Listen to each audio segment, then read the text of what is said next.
Graça e paz. Vamos continuar a leitura. Estávamos no finalzinho do capítulo 40 de Gênesis. Nós estamos na campanha de leitura de toda a Bíblia em 6 meses.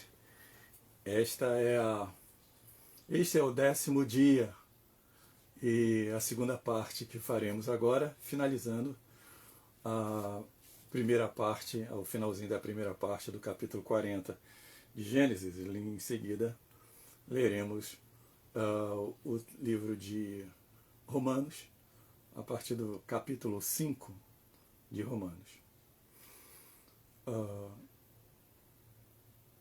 Que se achavam encarcerados. Quando José chegou pela manhã, viu-os e eis que estavam preocupados. Então perguntou aos oficiais de Faraó que estavam com ele no cárcere da casa do seu senhor: por que vocês estão com a cara triste hoje? Eles responderam: tivemos um sonho e não há quem interprete. José lhes disse: não pertence a Deus as interpretações? Contem-me o sonho que tiveram. Então o copeiro-chefe contou o seu sonho a José. Ele disse: em meu sonho havia uma videira diante de mim, e na videira havia 3 ramos. Ao brotar a videira, havia flores, e os seus cachos produziam uvas maduras. O copo de Faraó estava na minha mão. Peguei as uvas e as espremi no copo de Faraó e o entreguei a Faraó. Então José disse: esta é a interpretação do sonho. Os 3 ramos são os 3 dias. Dentro de 3 dias, Faraó vai reabilitar você e reintegrá-lo ao seu cargo. E você lhe dará o copo na mão dele, segundo o costume antigo, quando era seu copeiro. Porém, lembre-se de mim quando tudo lhe ocorrer bem. Peço que você seja bondoso para comigo e fale a meu respeito com Faraó e me tire desta prisão, porque de fato fui roubado da terra dos hebreus e aqui nada fiz para que me pusessem nesta masmorra. Vendo o padeiro-chefe que a interpretação era boa, disse a José: eu também sonhei, e eis que 3 cestos de pão brancos estavam sobre a minha cabeça. No cesto mais alto havia todo tipo de comida que um padeiro faz para Faraó, e as aves comiam do cesto que estava sobre a minha cabeça. Então José disse: esta é a interpretação do sonho. Os 3 cestos são 3 dias. Dentro de 3 dias, Faraó vai mandar cortar a sua cabeça e pendurá-la numa árvore, e as aves comerão a sua carne. No 3º dia, que era aniversário de nascimento de Faraó, ele deu um banquete a todos os seus servos, e no meio destes reabilitou o copeiro-chefe e condenou o padeiro-chefe. Reintegrou o copeiro-chefe no seu cargo, no qual dava o copo na mão de Faraó, mas mandou enforcar o padeiro-chefe, como José havia interpretado. Porém, o copeiro-chefe não se lembrou de José e esqueceu-se dele. Segunda parte, então, do 10º dia da campanha de leitura de toda a Bíblia em 6 meses. Como falei, aqui é o pastor Joel Batista, da Igreja Hollins, da cidade de Santos, São Paulo. Leremos agora Romanos capítulo 5, 6 e 7. Romanos capítulo 5. Justificado, pois, mediante a fé, temos paz com Deus por meio do nosso Senhor Jesus Cristo, pelo qual obtivemos também acesso pela fé a esta graça na qual estamos firmes e nos gloriamos na esperança da glória de Deus. E não somente isto, mas também nos gloriamos nas tribulações, sabendo que a tribulação produz perseverança. A perseverança produz experiência, e a experiência produz esperança. Ora, a esperança não nos deixa decepcionado, porque o amor de Deus é derramado em nossos corações pelo Espírito Santo que nos foi dado. Porque Cristo, quando nós ainda éramos fracos, morreu a seu tempo pelos ímpios. Dificilmente alguém morreria por um justo, embora por uma pessoa boa, alguém talvez tenha coragem de morrer. Mas Deus prova o seu amor para conosco pelo fato de Cristo ter morrido por nós enquanto ainda éramos pecadores. Logo, muito mais agora, sendo justificado pelo seu sangue, seremos por ele salvos da ira. Porque se nós, quando inimigos, fomos reconciliados com Deus mediante a morte do seu Filho, muito mais, estando já reconciliados, seremos salvos pela sua vida.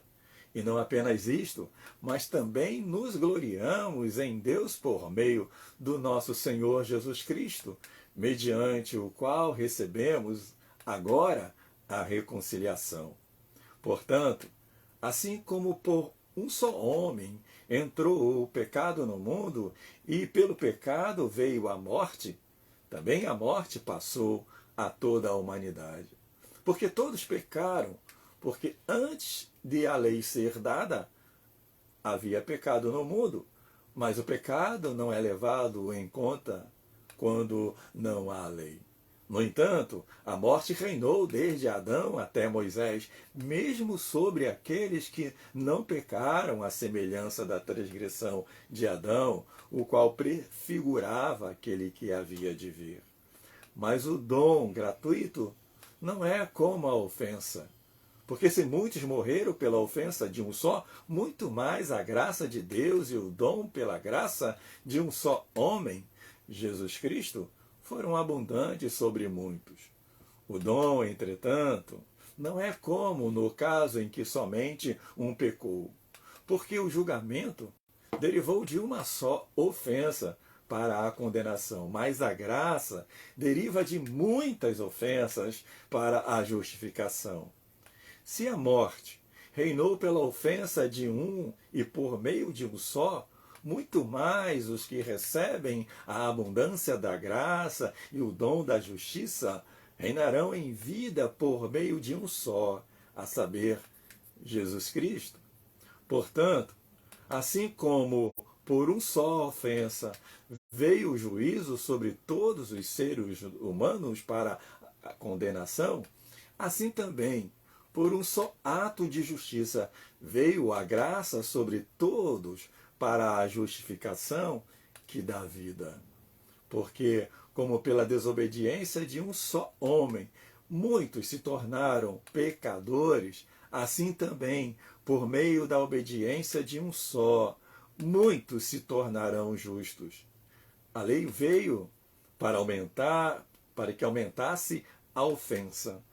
Mas onde aumentou o pecado, aumentou muito mais ainda a graça, a fim de que, como o pecado reinou pela morte, assim também a graça reinasse pela justiça que conduz à vida eterna, por meio de Jesus Cristo, o nosso Senhor.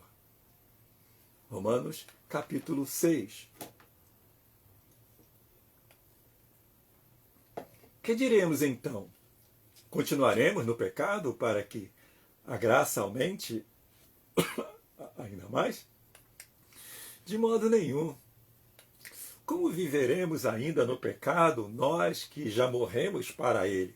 Ou será que vocês ignoram que todos nós que fomos batizados em Cristo Jesus, fomos batizados na sua morte?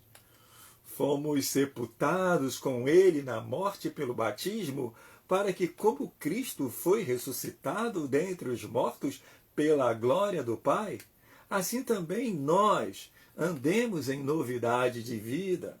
Porque se fomos unidos com ele na semelhança da sua morte, certamente o seremos também na semelhança da sua ressurreição.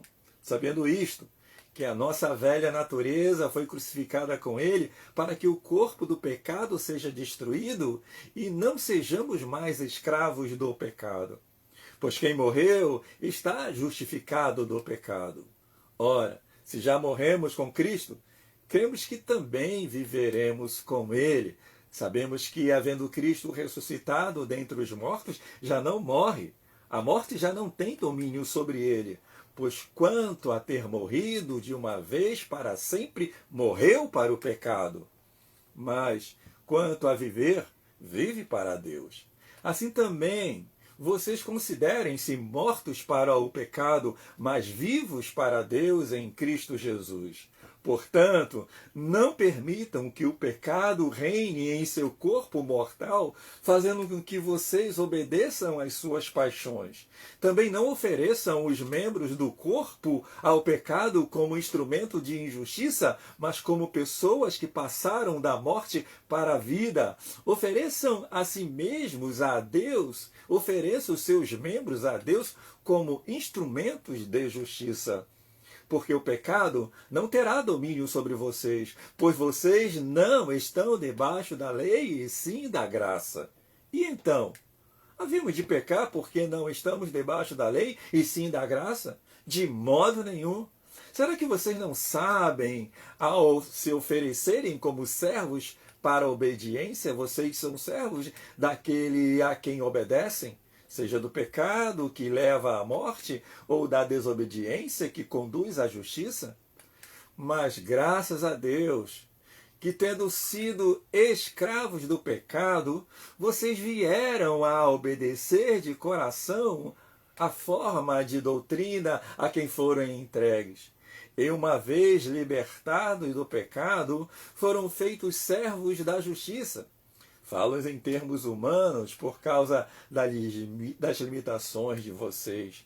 Assim como ofereceram os seus membros para que fossem escravos da impureza e da maldade que leva à maldade, assim ofereçam agora os seus membros para que sejam servos da justiça para a santificação. Porque quando vocês eram escravos do pecado, estavam livres em relação à justiça. Naquele tempo, que fruto vocês escolheram? Somente as coisas de que vocês agora se envergonham. Porque o fim delas é morte. Agora, porém, libertados do pecado, transformados em servos de Deus, o fruto que vocês escolhem é para a santificação. E o fim, neste caso, é a vida eterna. Porque o salário do pecado é a morte. Mas o dom gratuito de Deus é a vida eterna em Cristo Jesus, o nosso Senhor. Romanos, capítulo 7. Ou vocês não sabem, irmãos, pois falo aos que conhecem a lei, que a lei tem domínio sobre uma pessoa apenas enquanto ela está viva? Por exemplo, a mulher casada está ligada pela lei a seu marido enquanto ele vive. Mas se o marido morrer, ela ficará livre da lei conjugal, de modo que será considerada adúltera enquanto o marido estiver vivo, se ela se unir com outro homem. Mas, se o marido morrer, ela estará livre da lei e não será adúltera se casar com outro homem. Assim, meus irmãos, também vocês morreram para a lei por meio do corpo de Cristo, para que pertençam a outro, a saber, aquele que ressuscitou dentre os mortos, a fim de que frutifiquemos para Deus. Porque quando vivíamos segundo a carne, as paixões pecaminosas despertadas pela lei operavam em nossos membros, a fim de frutificarem para a morte. Agora, porém, estamos livres da lei, pois morremos para aquilo a que estávamos sujeitos, para que sirvamos da maneira nova, segundo o Espírito, e não na maneira antiga, segundo a letra. Que diremos então? Que a lei é pecado? De modo nenhum. Mas eu não teria conhecido o pecado a não ser por meio da lei. Porque eu não teria conhecido a cobiça se a lei não tivesse dito, não cobice. Mas o pecado, aproveitando a ocasião dada pelo mandamento, despertou em mim todo tipo de cobiça. Porque sem lei, o pecado está morto. Houve um tempo em que, sem a lei, eu vivia. Mas quando veio o mandamento, o pecado reviveu e eu morri. E verifiquei que o mandamento que me havia sido dado para a vida, esse se tornou mandamento para a morte. Porque o pecado, aproveitando a ocasião dada pelo mandamento, me enganou e por meio do mandamento me matou. Assim a lei é santa e o mandamento é santo, justo e bom. Então, aquilo que é bom se tornou morte para mim? De modo nenhum. Pelo contrário, o pecado, para mostrar-se como pecado, por meio de uma coisa boa, causou-me a morte, a fim de que, pelo mandamento, o pecado mostrasse toda a sua força de pecado. Porque bem sabemos que a lei é espiritual. Eu, porém, sou carnal, vendido à escravidão do pecado. Porque nem mesmo compreendo o meu próprio modo de agir, pois não faço o que prefiro, e sim o que detesto. Ora, se faço o que não quero, concordo com a lei que é boa. Neste caso, quem faz isso já não sou eu, mas o pecado que habita em mim. Porque eu sei que em mim, isto é, na minha carne, não habita bem nenhum.